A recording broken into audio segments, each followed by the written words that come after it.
Today from the global lane, riots in China over ongoing COVID lockdowns.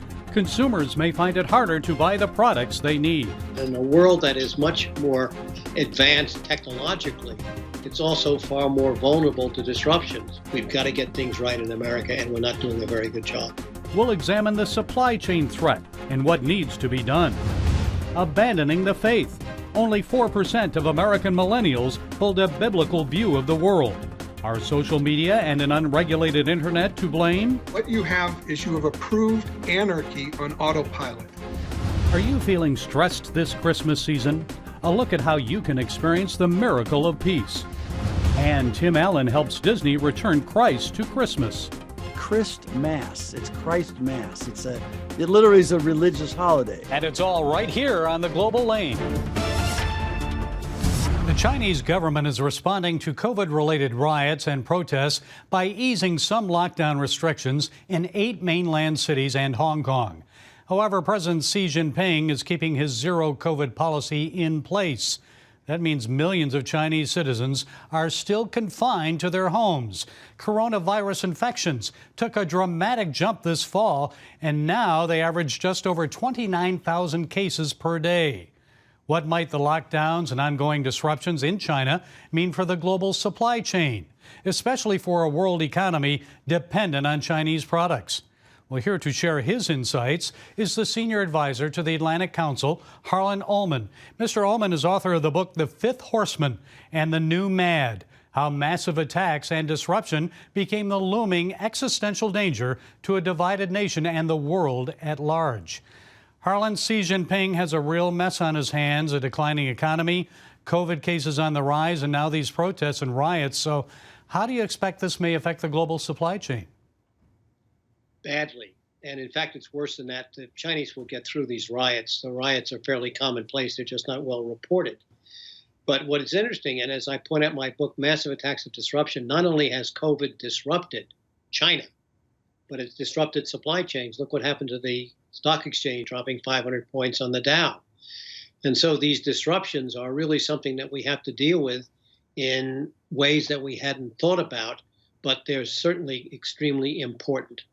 And there are many of them. I know the COVID virus, of course, was the great disruptor for the world economy. But how about beyond China? The war in Ukraine is still disrupting the oil and gas supply chain. Absolutely. And what do you expect might happen there? But also food supplies. Look at wheat that's coming out of Odessa, which is occasionally stopped by the Russians. And so what you have to understand is that in a world that is much more advanced technologically, it's also far more vulnerable to disruptions. I mean, how could you deal with life without your cell phone or your computer or without water? And similarly, because the world is so interdependent, for better or for worse, these disruptions have huge impacts, not only economically, but politically and socially. And that's why I argue these are the looming threats about which we are totally, or I should say largely unprepared in terms of organization or intellectual strategies to deal with them. And it's something I point out in my book. Here's how we fix these problems along with other problems that are confronting us, including the most disruptive of all of these, failed and failing government, irrespective of whether Republicans or Democrats are in charge here. Well, I want to get to that in a moment, but climate change, or at least the response to it in places like Europe, are causing food supply chain issues, as you mentioned. But how likely is it that those shortages may subside? Well, actually, the irony here is that there are the means to produce food. For example, the Netherlands is one of the greatest producers of food because of vertical farming. And so we have the technology. The question is whether or not we can apply the technology quickly enough to be able to produce enough food. That is complicated by huge water shortages. Probably the scarcest material on earth is water. Look at the United States. The Colorado River is now a creek, and California is going to be having to ration water. What does the future hold? What's the danger that's looming over the world in the United States? I know the recent election showed that we're still a divided country. So how likely are we to see riots here? Well, I'm not sure we're going to see riots. The problem is that the Constitution is being threatened by our political system right now because of these huge divisions. The good news about the election was that a number of extremists were not voted into office. The bad news is that extremism, whether the far left or the far right, still exists, and that's what we have to deal with. And I think the only way we can deal with it is through the president. We only have one president at a time. I've argued that President Biden needs to bring the leadership of Congress together at Camp David or some other venue to agree on 3 or 4 or 5 different items, which we can then pass into law that'll put the country on the right direction.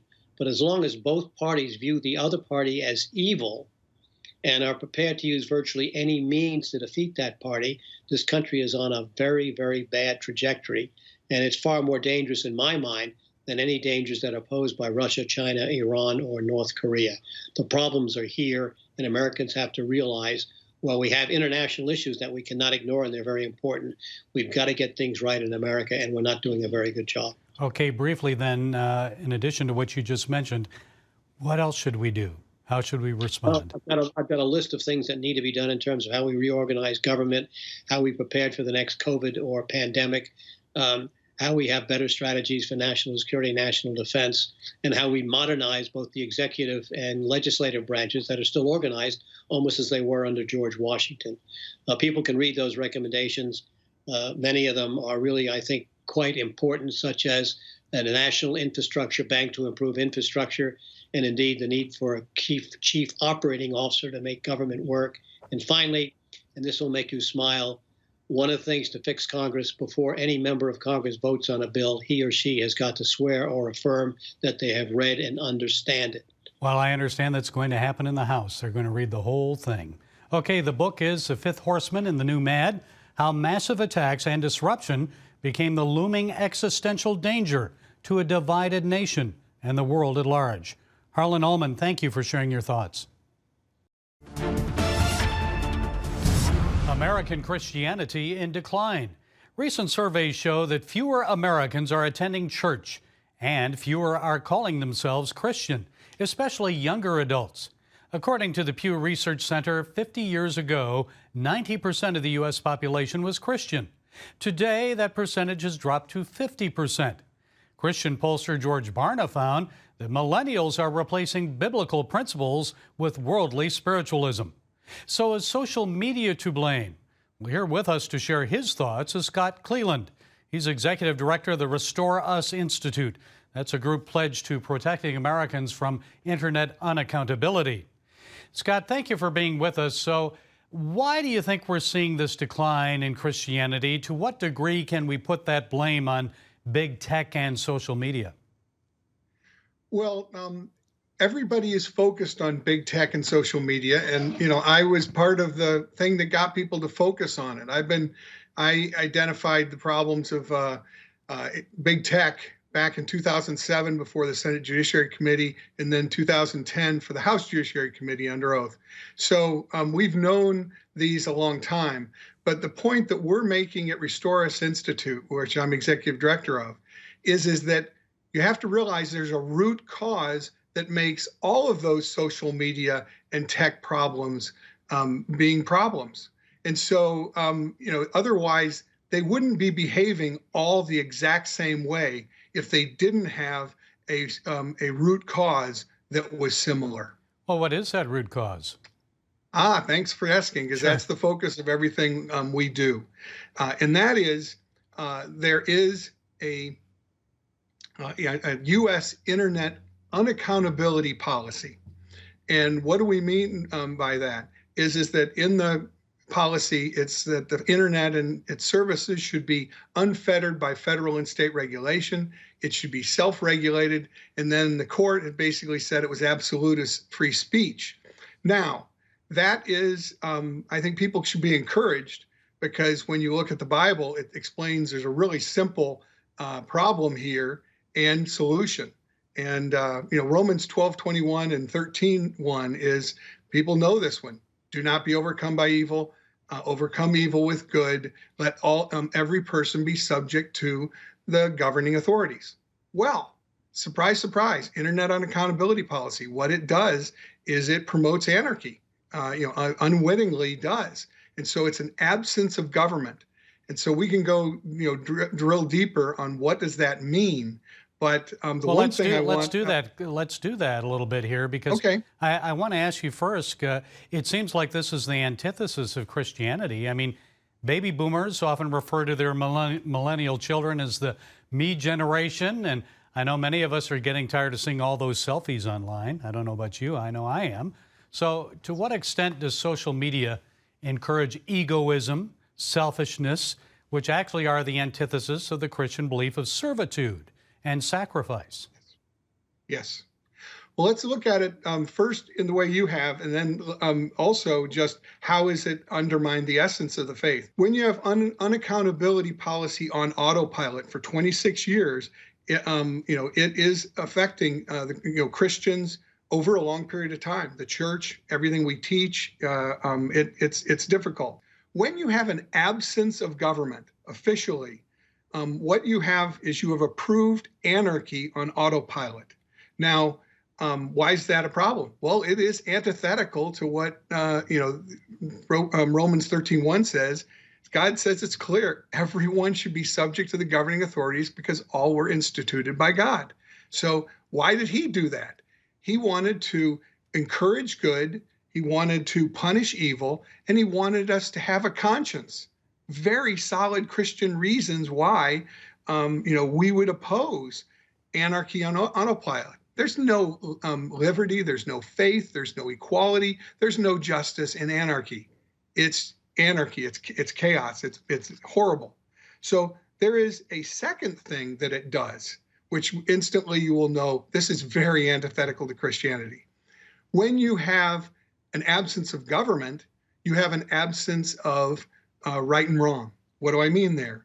It is approving amoralism, which is the doctrine of not caring about right and wrong. So that's obviously, contrary and antithetical to the scripture that I mentioned before.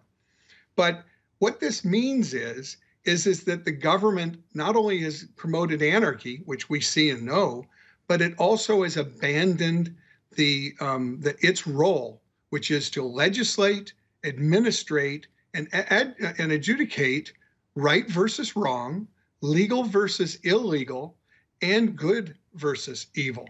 So that's what we look to for the government. We have the word tells us what was right and wrong, and our U.S. government is, the founding fathers built it on the Judeo-Christian principles that we've been discussing, and that are, there's a lot more of them, as you know, and those have been abandoned. Now, and what that does is it corrupts conscience, and it surrenders our souls. Scott Cleland of the Restore Us Institute, thank you for being with us. We appreciate it. Thank you. Well, we've survived Black Friday and Cyber Monday. Those 2 days set records for the start of the Christmas season here in the U.S. $20 billion in sales. So what now? Are you already stressed out working on holiday decorating, Christmas shopping, and baking? So how do we experience real peace and relief this Christmas season? Well, here to share his thoughts is Jack Countryman, founder of J. Countryman Gift Books. That's a division of Thomas Nelson Publishing. Mr. Countryman is author of the book, The Miracle of Peace. Jack, this is the time when we hear a lot about peace on earth, goodwill towards men. So how do we get through this season and experience true Christmas peace? I believe Jesus Christ is the only one that can give us the gift of the spirit miracle of peace. It is through him that we find that all the peace we'll ever need, and he just comforts us. You see, he loves us with an everlasting love. Well, he is the reason for the season, is he not? So how important is it to just let go of those stresses, the storms of life, and trust God to direct our steps? You hit the secret, is let go and let God. You see, when we let go and let God, he will come into our life and give us the peace that passes all understanding. And we just got over beyond Thanksgiving. How important is giving thanks to the Lord? Oh, giving thanks to the Lord goes right along with the peace. You see, if we have peace in our life, it's very easy to give thanks to the Lord because he is the center and master of our life. And when we turn our lives over to him and let him control our lives, he will give us the peace that passes all understanding. Jack, that seems easier said than done sometimes. I mean, people get very stressed out. They get worried about finances and things, just general things in life. So how do they actually go about doing that? Well, you got to put God first. It only happens when you put God first. If you concentrate on all the worries and things that you battle with in life, you'll never, ever find peace. You see, God is the only one that can give you the peace that passes all understanding. He's the only one that will give you that gift and let you have the peace that only He can give. Jack, I must admit, I get stressed out at times just talking to some of the guests on this show. There's a lot of gloom, not you, but a lot of gloom and doom out there. So how do we overcome that? I mean, it's easier said than done, just turning off the TV or not reading the newspaper or online. What do you do? Well, you need to walk daily with the Lord and let Him be the center of your life. You know, there's all kinds of things going on in the world that'll give you all kinds of problems. But if you just learn to let the Lord be the master of your life and let the Lord lead your thoughts, let the Lord live in the center of your life, you will have the sense of peace that He has promised you and that He will give you. It isn't easy. I'm not going to say it's easy. It's not easy. But it takes doing and it takes priority. So I'm suggesting that you stop worrying about all the other things that you can't do anything about, and you concentrate on letting God lead your life. I think service is also important, setting yourself aside and serving others, doing for others, and also being surrounded by strong Christians or others who are strong in the faith. How important is that? Oh, that is the secret. You see, when you concentrate on serving others, you're not on yourself. You're not thinking about yourself. You're thinking about others that you want to do something for. And when you surround yourself with good Christian friends, it has to help because they live the life that you want to live, and they live the life that God has called them to live. And so therefore, it is not a sense of argument or trouble or anything. It's just that God wants to bless you with a sense of peace. And isn't it important to understand God's plan and purpose for our lives? How do we do that? Well, you got to surrender. God will never interfere with your life. He will never tell you what to do unless you surrender your life and let Him be the Lord and Master. The secret to it all is getting yourself out of the way and let God go and let God be the master of your life. Okay, we can take a break from the stresses and enjoy some reading that may help us survive the Christmas season and beyond. The book is The Miracle of Peace. Jack Countryman, thank you so much for being with us. God bless you. Thank you. It's my privilege. A strange world Thanksgiving bomb for Disney, but a Christmas season success may be coming. The movie and theme park giant has decided it is worth losing millions of dollars to advance an LGBTQ agenda. Just last summer, Disney lost millions with Lightyear, and now another big flop. Disney spent at least $150 million to produce the film Strange World. It brought in only about $4 million on its first day of release, and an estimated $25 million for the first 5 days. It's usually downhill from there, $15 million the next week, $5 million the following week. Translation, Disney's latest animated film, released for the long Thanksgiving weekend, was a real turkey. And the message to Disney is clear. While most people are concerned about the environment, they don't want a woke climate agenda pushed on them in the movie theater. That's a place where they go for entertainment, not for a climate change lecture. They can go to college for that. While most Americans take the approach, you're free to be what you want to be, gay or straight, most parents don't want Disney's gay advocacy agenda pushed on their children.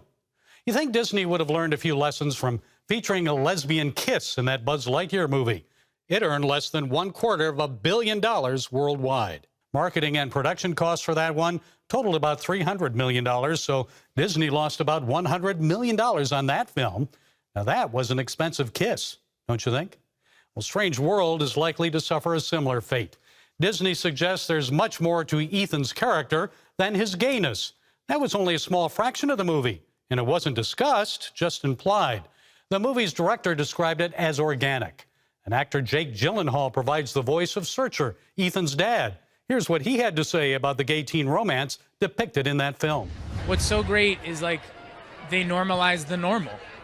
You know, it just is what it is and how we are. And to me, that's our world. I mean, it's a strange world we live in, but I think that's what's so beautiful about this. And that was actually that was told to me very, very early on. And I thought, that's so beautiful. That's exactly how every movie should be. Disney may likely continue down this path unless Bob Iger, the former CEO who just returned to the position, brings changes to make Disney's animated films profitable. Already, we're seeing Tim Allen's positive influence on Disney with a script for the new Disney Plus series, The Santa Clauses. The original voice of Disney's Buzz Lightyear and the star of the Santa Claus movies, Allen told The Wrap the series puts Christ back into Christmas. It originally had a lot of otherworldly characters and ghosts and goblins. I said, no, this is Christ Mass. It's Christ Mass. It literally is a religious holiday. We don't have to blow trumpets, but I do want you to acknowledge it. That's what this is about. And if you want to get into Santa Claus, you're going to have to go back to history, and it's all about religion. Allen says the series addresses the religious history of Santa Claus in episodes 5 and 6. He describes it as wonderful. Folks, this is what Disney must do if it is to win over more people of faith, those with a deep regard for traditional family values. Instead of listening to the Hollywood elite, Iger needs to listen more to Allen and others in the company who truly understand the heartbeat of America. That's the best path forward for our culture and for box office success. Well, that's it today from the Global Lane. Be sure to follow us on the CBN News and NRB channel, social media, and our broadcast affiliates. And until next time, be blessed.